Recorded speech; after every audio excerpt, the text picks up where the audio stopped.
जय हिंद दोस्तों, welcome to IAS with Hari Mohan and institute for analytical studies.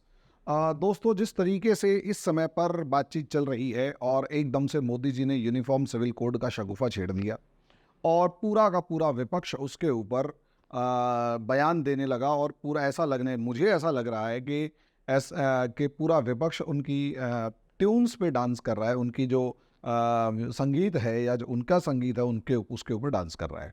मैं अभी इसके ऊपर डिस्कशन करने जा रहा हूँ, लेकिन उससे पहले छोटी सी रिक्वेस्ट कि दोस्तों, अगर आप लोगों को मेरे वीडियोस पसंद आते हैं तो मेरे चैनल को लाइक करें, सब्सक्राइब करें, शेयर करें, बेल आइकन ज़रूर दबाएं ताकि मेरी ये वीडियोस जल्दी से जल्दी आप लोगों तक पहुंच सके। दूसरी चीज़ दोस्तों, अगर आप जेन्युइनली इंडिया की जो रियल हिस्ट्री है, जो हमारे विक्टर्स हैं, जो हमारे विजेता हैं, उनकी अगर हिस्ट्री जानना चाहते हैं तो आप लोगों को मेरा चैनल इंडियन एवेंजर्स जाकर देखना चाहिए। शिवाजी महाराज की जो ग्लोरियस गाथा है उसके ऊपर मैंने वीडियोस डालना शुरू किया है, तो उसे लाइक सब्सक्राइब भी करें, हमारे इस चैनल को भी लाइक सब्सक्राइब करें। अब आ जाते हैं दोस्तों टॉपिक के ऊपर। टॉपिक है यूनिफॉर्म सिविल कोड। सबसे पहले तो बात ये कि मोदी जी, हम नॉर्मली जब हिस्ट्री में पढ़ाते हैं तो वर्ड यूज़ करते हैं एरा ऑफ समवन। जैसे हम बात करते हैं मुगल एरा या सल्तनत एरा या गुप्ता एरा या गुप्ता पीरियड या यूँ कह सकते हैं कि मौर्यन एज या मौर्यन पीरियड। उसका मतलब ये होता है कि वो एक ऐसी पावर जिसके इर्द गिर्द सारी की सारी पॉलिटिक्स घूम रही होती है, उसे कहते हैं एज, एरा, पीरियड, जो भी बढ़ा चढ़ा के लिखना चाहे जैसा भी। तो गांधीयन एज का मतलब वो समय जब गांधी जी डोमिनेट कर रहे थे। नेहरूवियन एरा का मतलब जब नेहरू जी डोमिनेट कर रहे थे। इंदिरा एरा का मतलब जब इंदिरा गांधी पूरी पॉलिटिक्स को डोमिनेट कर रही थी, यानी वो पॉलिटिकल एजेंडा सेट करती और उसके हिसाब से बाकी सारे के सारे अपनी पॉलिसीज बनाते। एग्जैक्टली यही एज मुझे पूरा विश्वास है कि 2024 के अंदर भी यही सरकार आएगी। और हालांकि मेरा तो एक वीडियो भी है कि अगले 50 साल तक अब बीजेपी को कोई हराने वाला नहीं है। 50 नहीं तो कम से कम 2050 तक बीजेपी को मुझे नहीं लगता कि कोई हरा पाएगा या कोई गिरा पाएगा। उसके पीछे का लॉजिक अलग अलग है, हम फिर कभी डिस्कस करेंगे। एक वीडियो तो मैं बना चुका हूं और आप लोगों ने उसमें मेरे को काफ़ी ज़्यादा स्नेह दिया, प्यार दिया, सब चीज़। अब आ जाते हैं दोस्तों टॉपिक के ऊपर। टॉपिक है कि हम जिस चीज़ की बात कर रहे हैं कि मोदी एरा, उसमें मोदी जी ने अगर आप पिछला भी अगर उठाकर देखें तो चाहे धारा 370 वाला मामला हो, भाई साहब ऐसा मास्टर स्ट्रोक था, पूरी दुनिया में किसी के पास मतलब कोई जवाब नहीं था। भारत की राजनीति तो समझ लीजिए कि धराशायी हो गई और ऐसा लगने लगा कि उनके अलावा कोई दूसरा है ही नहीं। इसी तरीके से अगर हम क्या नाम है, 370 के बाद राम मंदिर हो गया, ट्रिपल तलाक हो गया, इवन CAA-NRC हो गया, या फिर सर्जिकल स्ट्राइक वाला मामला हो गया। सर्जिकल स्ट्राइक में तो हमारे जो सर हैं एक, वो जिस तरीके से कहते हैं जी हमें तो सबूत दिखा दो, उस जलील इंसान को क्या बताएं अब। लेकिन हाँ, ये है वो उस ट्रैप में फंस गया।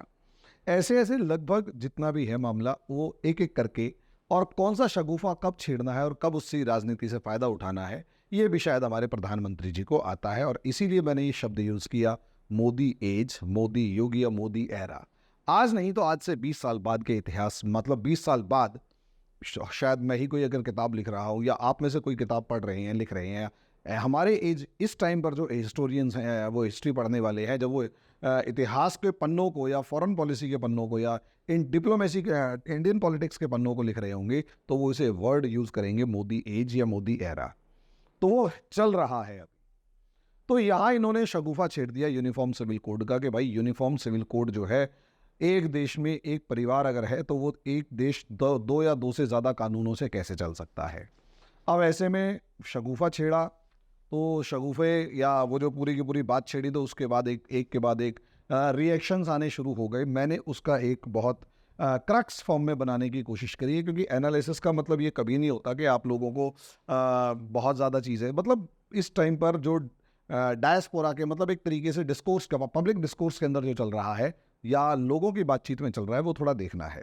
जैसे अलग अलग ओपिनियंस हैं। जैसे अगर आप देखें कल्चरल राइट्स, कोई कह रहा है कल्चरल राइट्स जिसमें ट्राइबल राइट्स, ट्राइब्स के कल्चरल राइट्स की भी बात हो रही है, तो और जिसमें क्या नाम है मुस्लिम के कल्चरल राइट्स की बात हो रही है, लिंग्विस्टिक राइट्स की बात हो रही है, उसके cultural rights versus fundamental rights एक है। दूसरा फंडामेंटल राइट्स वर्सेस डीपीएसपी। अब कल्चरल राइट्स को आप फंडामेंटल राइट्स से देख रहे हैं और फंडामेंटल राइट्स को डीपीएसपी से कंपेयर कर रहे हैं। तीसरा अगर हम देखेंगे यूनिफॉर्मिटी वर्सेस डाइवर्सिटी। यहाँ तक कि यूनिफॉर्मिटी वर्सेस डाइवर्सिटी का मतलब ये है कि एक देश एक जैसा होना चाहिए या उसमें बहुत सारी डाइवर्सिटी यानी विभिन्नता होना चाहिए।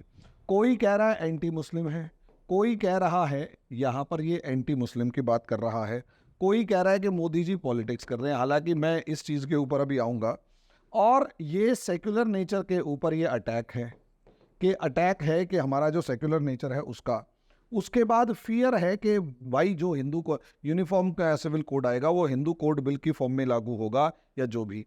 और लास्ट में फैज़ान मुस्तफ़ा साहब ने तो बिल्कुल ही जिसे कहते हैं ज़ोरदार बयान दिया कि स्टेट्स की सारी पावर, अगर इतनी ही यूनिफॉर्मिटी चाहिए तो स्टेट्स की सारी पावर लेके यूनिफॉर्म कंट्री क्यों ना डिक्लेयर कर दिया जाता, सेंटर ही सारा सब कुछ कर ले, स्टेट्स की ज़रूरत है ही नहीं। ये सारे डिबेट्स और डिस्कशन पब्लिक डिस्कोर्स के अंदर चल रहे हैं, लोगों की बातचीत में चल रहे हैं, तो एक एक करके उसके ऊपर डिस्कस करेंगे। लेकिन सबसे पहले समझेंगे कि असलियत में हमारी इंडिया में सिस्टम क्या है। देखिए, सबसे बेसिक पार्ट, जब हमारा इंडिया आज़ाद हुआ तो हमारे जो लॉ मेकर्स थे, हमारे जो कॉन्स्टिट्यूशन मेकर्स थे, उन्होंने डिसाइड किया कि रूल ऑफ लॉ फॉलो होगा। रूल ऑफ लॉ का मतलब ये है कि विधि का शासन का मतलब ये हो गया कि भैया चारों तरफ जहां पर भी होगा वो कॉन्स्टिट्यूशन ही दिखाई देगा। अब रूल ऑफ लॉ की अगर बात करते हो तो कॉन्स्टिट्यूशन के बगैर रूल ऑफ लॉ आपको दिखाई नहीं देगा, चाहे वो रिटन है, चाहे वो ट्रेडिशंस की फॉर्म में चलता हुआ अनरिटन है या नॉट रिटन कॉन्स्टिट्यूशन है, वो सारे का सारा। अब सवाल यही है कि यहाँ ये जो कॉन्स्टिट्यूशन है ये क्या है। जब हम रूल ऑफ लॉ की बात करते हैं तो कॉन्स्टिट्यूशन जो है हम सबकी, आपकी मेरी सबकी सोच से बड़ा है। यानी फिर हर चीज जो है वो कॉन्स्टिट्यूशन के अकॉर्डिंग डिसाइड होती है। उसमें हमारा रिलीजन, हमारा रीजन, हमारी लैंग्वेज, हमारा सब चीजें जहां पर भी हम बात करें वहां पर रूल ऑफ लॉ चलेगा। समझे? यानी कानून क्या है वो चलेगा। अब सवाल यही है कि कानून क्या है वो चलेगा, लेकिन ये जो कानून हमारा कॉन्स्टिट्यूशन है वो मॉडर्न आइडियाज के बिहाफ पर है। अब सवाल यहां पर, ये मॉडर्न आइडियाज में दो बेसिक मॉडर्न आइडियाज हैं। पहला है इक्वालिटी और दूसरा है लिबर्टी। अब लिबर्टी पहले कहो या इक्वालिटी पहले कहो, वो तो आपके ऊपर डिपेंड करता है। मेरा मानना ये है इक्वालिटी और लिबर्टी दोनों इक्वल है, अपनी अपनी जगह पर दोनों सुप्रीम है। ठीक है। अब हमारा जो कॉन्स्टिट्यूशन है वो इक्वालिटी और लिबर्टी की बात करता है, और कहीं ना कहीं आज के दिन वो हम इस तरीके से मान चुके हैं कि कॉन्स्टिट्यूशन इज सुप्रीम। सबसे पहले तो हर वो इंसान समझ ले जो खड़ा होकर ये कहता है कि मेरे लिए मेरा धर्म पहले है, मेरे लिए मेरी जाति पहले है, मेरे लिए मेरा क्षेत्र पहले है, मेरे लिए मेरी भाषा पहले है, मैं संविधान नहीं मानता। वो उस जाहिल को एक बात समझ लेनी चाहिए कि आपके किसी भी धर्म ग्रंथ से ऊपर अगर एक कॉन्स्टिट्यूशन है तभी आप सेफ हैं। अगर आपकी किसी भी जाति से ऊपर ये कॉन्स्टिट्यूशन है तभी आप सेफ हैं, नहीं वरना हो सकता है आप किसी एक छोटे से इलाके के अंदर कुएं का मेंढक बन के रह जाएं और इतनी वास्ट कंट्री के अंदर आपको अपॉर्चुनिटी क्या कुछ भी ना मिले। छोटे देश के जो लोग हैं जिनका साइज छोटा है उन लोगों से पूछ कर देखो, उनको अपनी एग्जिस्टेंस बचाए रखने के लिए दूसरों के ऊपर डिपेंड रहना पड़ता है। आप अपनी आइडेंटिटी, आप अपनी कंट्री यूनिटी के दम पर आप अमेरिका तक को झुका देते हैं। सच में मैंने कल वीडियो बनाया था, मुझे मज़ा आ गया वो वीडियो बनाते हुए, जब मुझे फील होने लगा कि हाँ I am living in a very super power like country. या कंट्री एक बहुत पावरफुल है जिसने अमेरिका के पूर्व राष्ट्रपति ओबामा को धज्जियां उड़ा के रख दी। India behaved like a super power, धज्जियां उड़ा के रख दी उसकी। अब उसके बाद क्या हुआ समझिए। अब यहां कॉन्स्टिट्यूशन की अगर बात करें तो पार्ट 1 तो भाई कॉन्स्टिट्यूशन यानी हमारी टेरिटरी के बारे में डिस्कशन करता है, टेरिटरी और स्टेट्स वगैरह के बारे में। पार्ट 2 जो है वो सिटीजन को बताता है कि कौन सिटीजन है और कौन सिटीजन नहीं है। यानी देखो कितनी ब्यूटी है कॉन्स्टिट्यूशन की। प्रीएम्बल में बता रहा है कि भाई हमारे को क्या चाहिए, हम क्या हैं। या हमारा ऑब्जेक्टिव क्या है। ठीक है, उसके बाद हमारा जो फंड पार्ट 1 है उसमें बता रहा है स्टेट क्या है, पार्ट 2 में बता रहा है सिटीजन कौन है, 3 में बता रहा है कि प्रायोरिटी किसके ऊपर है, सिटीजन के ऊपर, इसीलिए फंडामेंटल राइट्स। और पार्ट 4 प्रायोरिटी किस चीज के ऊपर है, directive principles of state policies. Fundamental rights के हर सिटीजन को हमारे यहां पर अधिकार मिलेगा। DPSP directive principles of state policies के what state should do for the good of citizen, कि एक जो सिटीजन है, एक जो नागरिक है, उसके लिए एक राज्य को क्या करना चाहिए। अब यहां अगर हम देखते हैं फंडामेंटल राइट के मामले में, तो फंडामेंटल राइट्स भी दो तरीके के आ जाते हैं। एक वो जो हमारे आर्टिकल 14 से लेकर और 19 के अंदर दे रखे हैं, और दूसरे वो जो आर्टिकल 14 से लेकर 21 तक दे रखे हैं, और दूसरे वो जो 25 से लेकर और 30 तक दे रखे हैं। हालांकि 22, 23 के ऊपर भी डिस्कशन किया जा सकता है, लेकिन वो इसमें मैं काउंट नहीं कर रहा, अभी नहीं कर रहा। कम से कम 14 से लेकर 21 तक के जितने भी आर्टिकल्स हैं वो फॉर ऑल हैं, वो डिस्क्रिमिनेशन को हटाते हैं और लिबर्टी को प्रोवाइड करते हैं। लेकिन 25 से लेकर 30 जो है वो किसी ना किसी मायने में हर किसी को एक स्पेशल क्या कहते हैं उसको, राइट प्रोवाइड करता है कि, और यही असलियत में डाइवर्सिटी को रिकॉग्नाइज करता है। जैसे राइट टू रिलीजन जो है वो डाइवर्सिटी को रिकॉग्नाइज कर रहा है, और 29, 30 तो स्पेसिफिकली माइनॉरिटीज के लिए बनाए गए हैं कि वो अपने इंस्टीट्यूशन से लेकर एजुकेशन इंस्टीट्यूशन से लेकर सब कुछ एस्टेब्लिश कर सकते हैं। अब आप सोचकर देखिए, ये सबके लिए है आर्टिकल 14 से 21, और ये 25 से लेकर 30 जो है वो स्पेशल राइट्स हैं, वो स्पेसिफिकली हमारी डाइवर्सिटी को देखते हुए हर आदमी को उसके राइट्स प्रोवाइड करने की बात कर रहा है। अच्छा, मजे की बात ये है कि इन दोनों में भी खूब लड़ाई होती है। शाहबानो केस इसका बेस्ट एग्जांपल है। शाहबानो केस में कहती है कोर्ट कि भैया आर्टिकल 14 प्रिवेल करेगा, यानी राइट टू इक्वालिटी प्रिवेल करेंगे। जो मुल्ला मौलाना है वो कहते हैं ना जी ना, हमें आर्टिकल 14 की जरूरत ना है, हमें आर्टिकल 25 से 30 चाहिए, जो हमारा मौलाना मुफ्ती मौलवी काजी कहेगा वो डिसाइड होगा। और शाहबानो केस का, ये इसका शाहबानो केस से लेकर शायरा बानो केस तक के जितने भी मामले हैं, सुप्रीम कोर्ट हमेशा यही डिसीजन दे रहा है बीच बचाव का रास्ते में कि आर्टिकल 14 प्रिवेल करेगा, और आपके जो स्पेशल राइट्स हैं, डाइवर्सिटी भले ही है लेकिन डाइवर्सिटी पे भी इक्वालिटी डोमिनेट करेगी, इक्वालिटी प्रिवेल करेगी। यहां वुमेन राइट्स की अगर बात की जा रही है, तो जो नॉर्मली दुनिया के जितने भी रिलीजन्स देखे गए हैं, दो चार हमारे ट्राइबल एथनिसिटीज को, ट्राइबल सिस्टम्स को छोड़ दिया जाए, जहां खासी ट्राइब के अंदर जैसे पता लगा अभी डिस्कशन के अंदर कि अपनी सारी प्रॉपर्टी और सब कुछ जो है अपनी सबसे छोटी बेटी के नाम पे किए जाता है। हाँ, अब यही तो प्रॉब्लम है यार कि अब सारी की सारी जो प्रॉपर्टी है वो छोटी बेटी के नाम पे की जाती है, तो बड़े वाले कहाँ जाए भाई? सोचकर देखो, बड़े वाले कहाँ जाए? यानी जिस नॉर्मली क्या होता है, सारे प्रॉपर्टी सबसे बड़े वाले को मिली तो बाकी वाले कहाँ गए, और अगर सबसे छोटी को मिली तो बाकी वाले कहाँ गए, केवल बेटी को मिली तो बेटे वाले कहाँ गए, और बेटे को मिली तो बेटी कहाँ गई। यार लड़ाई तो इक्वालिटी की है ना, कि सबको बराबर मिलना चाहिए। अब आपने ट्रेडिशन किसी वजह से किसी चीज को देखते हुए ध्यान से लगाया, तो उसमें गवर्नमेंट आपको ये मना थोड़ा ना कर रही है कि आप अपने कानून को या ट्रेडिशन को मत मानो। मैं बार बार, जैसे पिछले वाले वीडियो के अंदर भी मैंने कहा कि भाई मेरी प्रॉपर्टी के ऊपर मेरे बेटियों का राइट है, क्योंकि भाई बेटा नहीं है तो बेटियों का राइट है, लेकिन ठीक है वो उनमें इक्वली डिवाइड होगी। लेकिन मेरी वाइफ अपने मायके से प्रॉपर्टी नहीं ले रही और ना मैं लेने दूंगा, वो हमारा डिसीजन है, ठीक है। क्योंकि ये हमारा डिसीजन है, तो क्या कोर्ट आके जबरदस्ती मुझे कहेगी ना जी हरिमोहन जी आपको लेना पड़ेगा और हम दिलवाएंगे आपको? अरे भाई मैं कोर्ट गया नहीं, पुलिस स्टेशन गया नहीं, मेरे को राइट्स चाहिए नहीं, तो मैं क्यों लूंगा ये राइट्स? ये मतलब वो मेरे को पार्ट नहीं चाहिए तो मैं नहीं लूंगा। नहीं लूंगा तो कोर्ट मेरे घर में आने के बाद मेरे को उंगली नहीं करेगी कि भाई तू ले। अल्टीमेटली कोर्ट यही तो कह रही है कि जब आप हमारे पास आओगे तो हम किस लॉ से डिसाइड करेंगे। प्रॉब्लम यही आ रही है कि जितने ट्राइबल लोकेलिटीज हैं और जितने मुस्लिम क्लैरिक्स खासकर शोर मचा रहे हैं या ये सारे के सारे ये कह रहे हैं कि आपके पास आने का अधिकार भी हम नहीं देना चाहते, कि कोर्ट के पास कोई आए हम वो अधिकार भी नहीं दे रहे। हाँ, ये प्रॉब्लम है। हाँ, कुछ मामलों में जैसे कई जगह पे अगर मुस्लिम्स के अंदर देखा जाए तो मुस्लिम्स के अंदर कोई मिनिमम जो एज है किसी लड़की की शादी की वो रिटर्न नहीं है, लेकिन जिस तरीके से यूट्यूब से ही या जो मतलब डिबेट्स है या बहुत सारे मेरे जो स्कॉलर फ्रेंड्स हैं उनसे बात की तो वो कहते हैं भाई 9 साल है मिनिमम मैक्सिमम मिनिमम एज कि उस टाइम पर किसी भी लड़की की शादी हो सकती है। तो ये तो इक्वल टू चाइल्ड मैरिज है।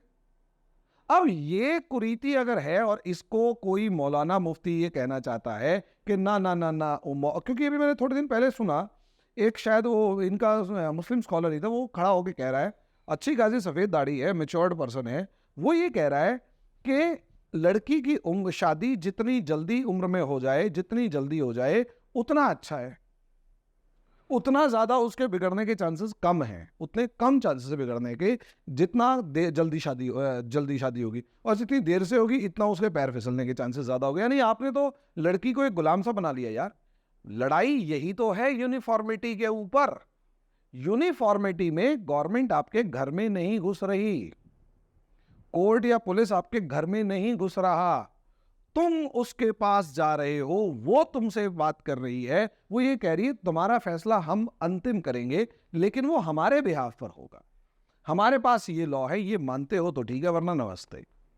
ये इशू है और इसी इशू को समझना जरूरी है। लड़ाई असल में यहां पर यही है कि आर्टिकल 14 प्रिवेल करेगा या आपके स्पेशल राइट्स। श्योर यही है कि हमारे जो स्पेशल राइट्स है वो महान है, वो बड़े हैं। राइट टू इक्वालिटी जाए भाड़ में। राइट टू इक्वालिटी हमें तभी तक चाहिए जब तक हम कंफर्टेबल हैं।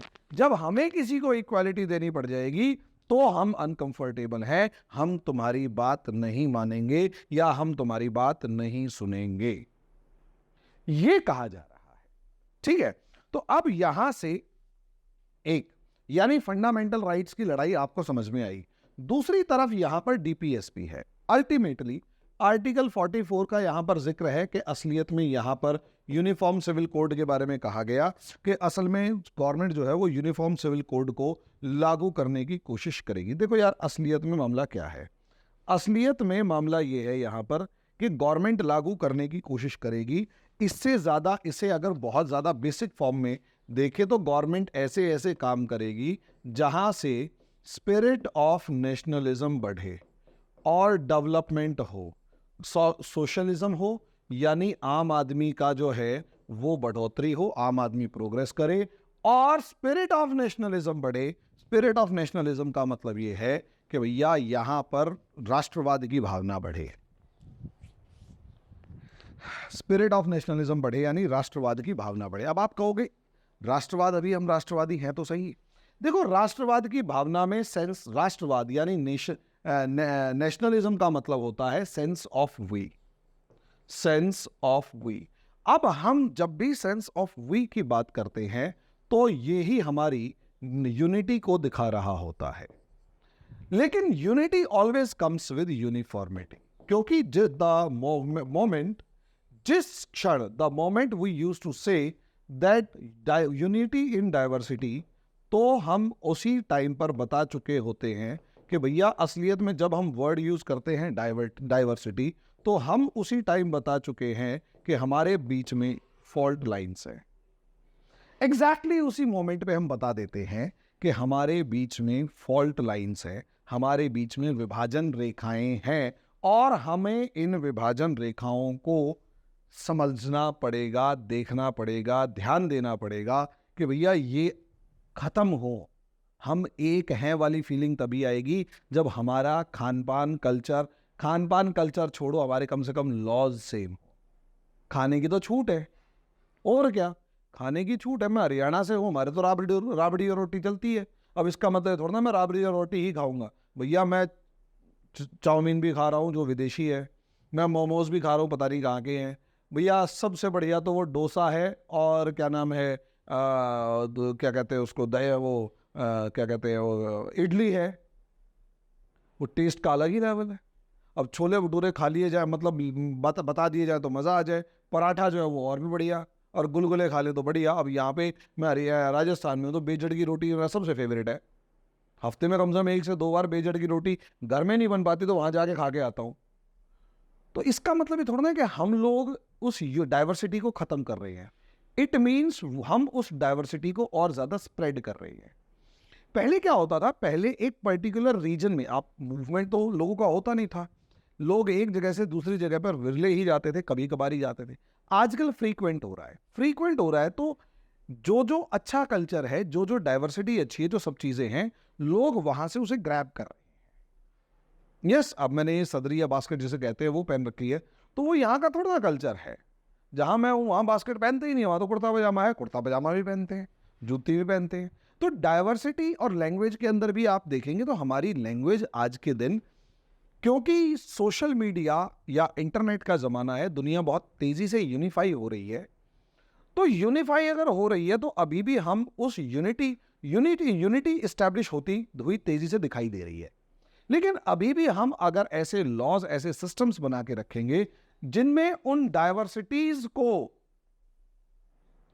प्रमोट किया जाए, उन डाइवर्सिटीज को सिक्योर किया जाए, तो ये हमारी गलती होगी। हमें डाइवर्सिटी को सपोर्ट करने की जगह डाइवर्सिटी को खुला छोड़ देना चाहिए। सभी डाइवर्सिटीज जितनी भी हैं, कल्चर्स हैं, ट्रेडिशंस हैं, वो आपस में मिले।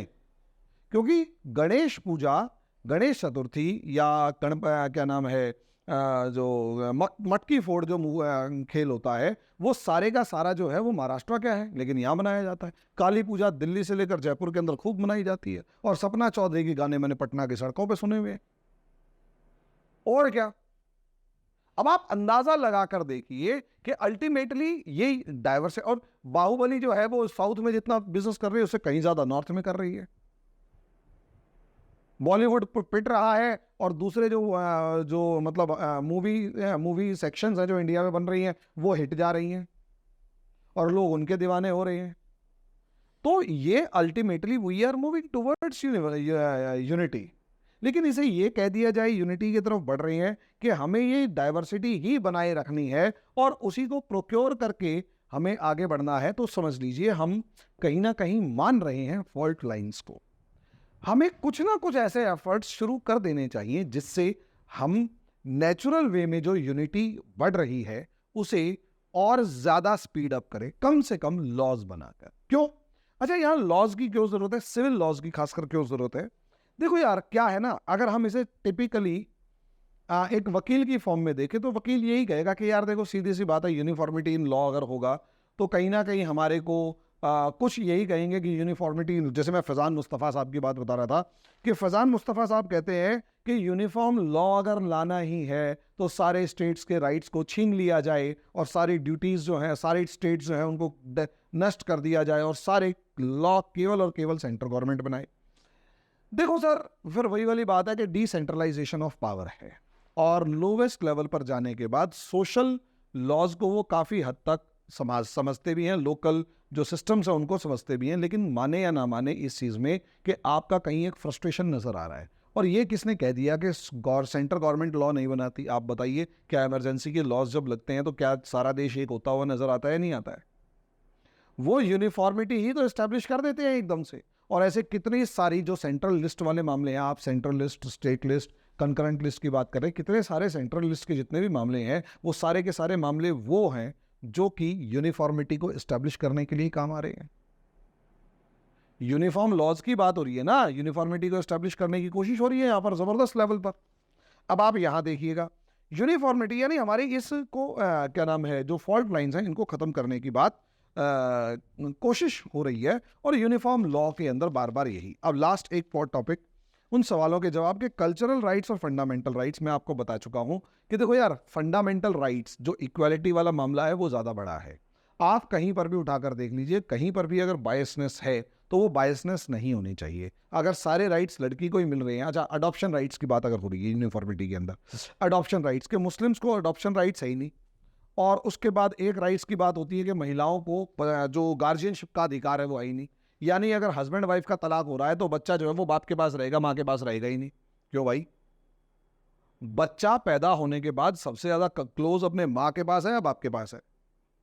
अच्छा, बाप ने 4 शादियां कर रखी हैं तो बच्चा क्या वो दूसरी वाइफ के साथ बाप जो है वो दूसरी वाइफ के साथ रहेगा, या उस बच्चे की परवरिश ज्यादा अच्छे से करेगा? चांसेस ये ज्यादा है कि इमोशनल अटैचमेंट बच्चे के साथ माँ की ज्यादा होती है, लेकिन या तो उल्टा है। तो गार्जियनशिप का राइट हो गया, प्रॉपर्टी राइट्स हो गया, उसके बाद एलिमनी हो गई, कंपनसेशन हो गया, ये तो कुछ है ही नहीं वहां पर। मतलब अर्धांगिनी, हमारे हिंदू धर्म अब यही कहा जा रहा है ना, ओवैसी यही कह रहा है कि हिंदू लॉज को इंप्लीमेंट कर दिया जाएगा। भाई हिंदू लॉ को इंप्लीमेंट नहीं कर दिया जाएगा, अल्टीमेटली कल्चरल राइट्स के नाम पर जो वुमेन्स को अपना गुलाम बनाकर रखने का जो कोशिश है अलग अलग धर्मों के अंदर या अलग अलग जगहों पर, उनके उस गुलाम बनाने वाले लोगों के पंजे से बाहर निकालने का, औरतों को बाहर निकालने का, ये एक बहुत अच्छा प्रयास है, सराहनीय है।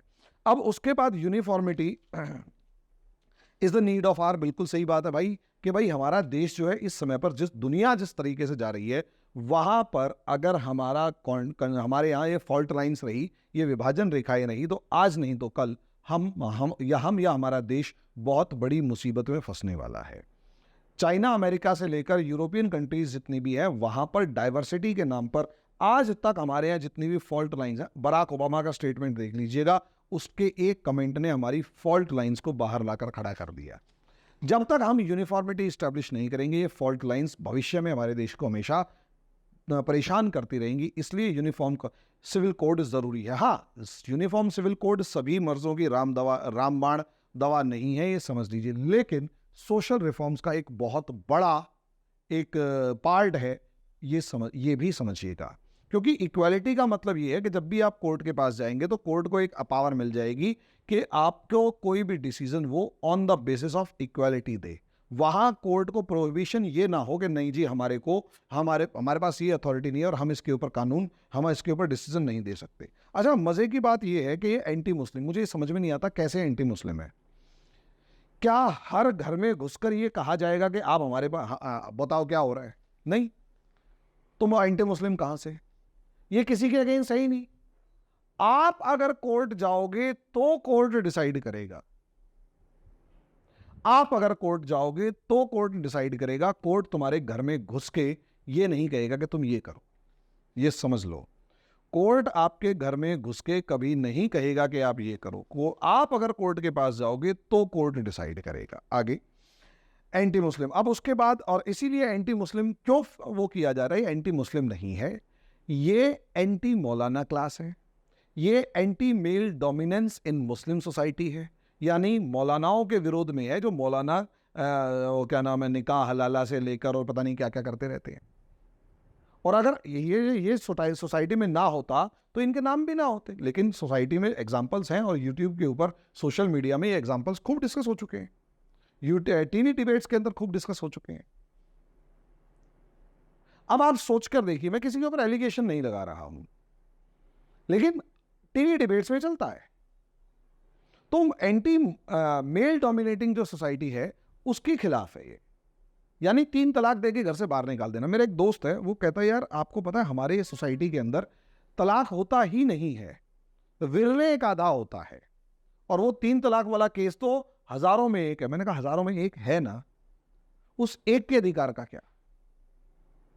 और वो एक तो सबके सामने आ गया, 99 जो घुट घुट के मर रही होंगी, या कम से कम आधी घुट घुट के मर रही होंगी, और हर रोज अपने हस्बैंड को ये कह रही होंगी कि हस्बैंड उसको कह रहा होगा तेरे को तलाक देना पड़ेगा, तेरे बारे में सोचना पड़ेगा। और उसके सामने उसकी किसी सौतन को वो लाके बिठा देता है। शाबानों के साथ यही तो हुआ था। वो किसी सौतन को लाके बिठा देता है तो उस औरत के दिल पे क्या बीतती होगी भाई? ये चीज कोई डिस्कस नहीं कर रहा। मेरे को इससे प्रॉब्लम, ये डिस्कस करो।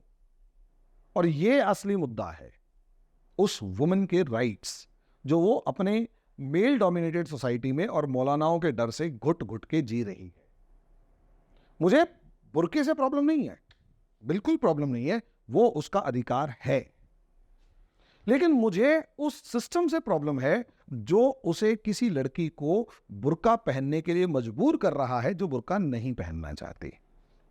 जो बुर्का नहीं पहनना चाहती उसे हिजाब या बुर्का पहनने के लिए मजबूर कर रहा है, वो सिस्टम प्रॉब्लमैटिक है। अच्छा, एक चीज और कि मोदी इज डूइंग पॉलिटिक्स। हाँ, ये बार बार इलेक्शन आ रहा है तो मोदी पॉलिटिक्स कर रहा है, पॉलिटिक्स कर रहा है, पॉलिटिक्स कर रहा है। देखो यार, डॉक्टर डॉक्टरी करेगा, इंजीनियर इंजीनियरिंग करेगा, गायक गाना गाएगा, डायरेक्टर डायरेक्ट करेगा, मैनेजर मैनेजमेंट देखेगा, टीचर टीचिंग करेगा, तो भैया पॉलिटिशियन पॉलिटिक्स करेगा।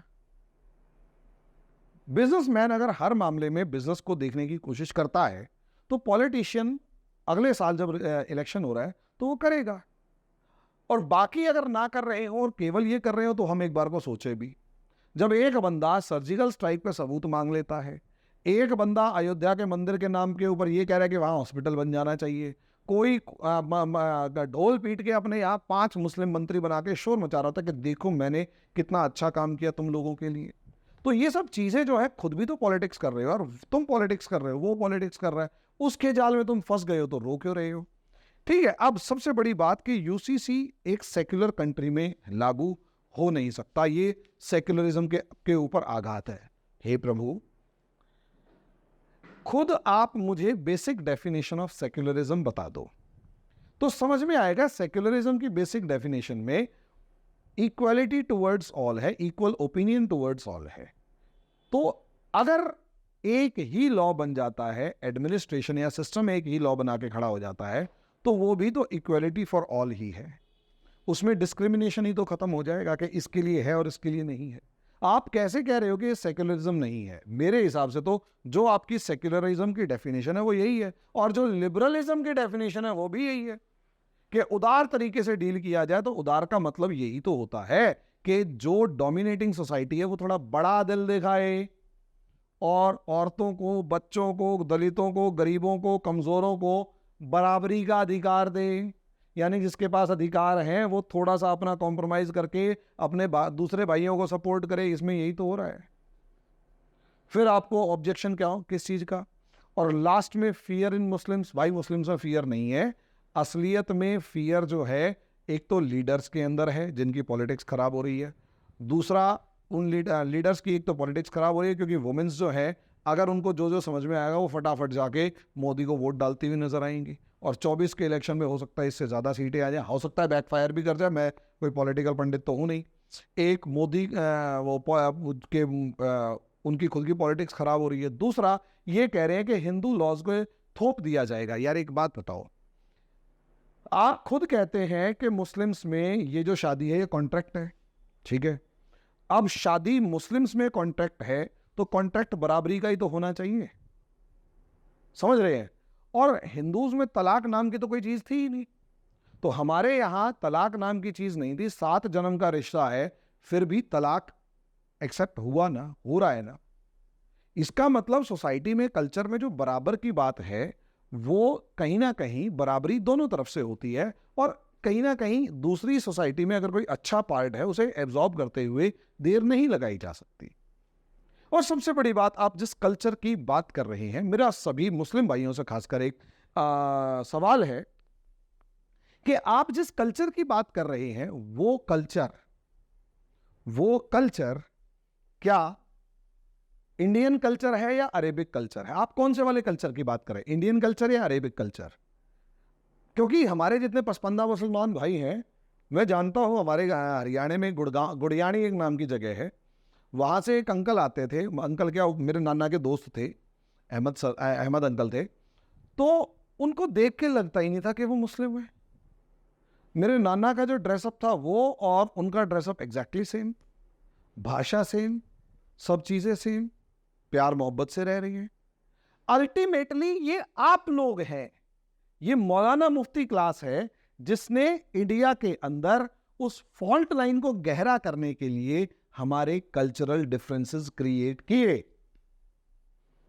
रमजान को रमजान, फिर रमजान, अरेबिक टच देना शुरू कर दिया, ज्यादा से ज्यादा अरेबिक शब्दों का अपनी भाषा में इस्तेमाल करना शुरू कर दिया, ज्यादा से ज्यादा अरेबिक सिंबल्स यूज करने शुरू कर दिए। मैं तो बड़ा अजीब लगता है देखते हुए, बड़ा अजीब।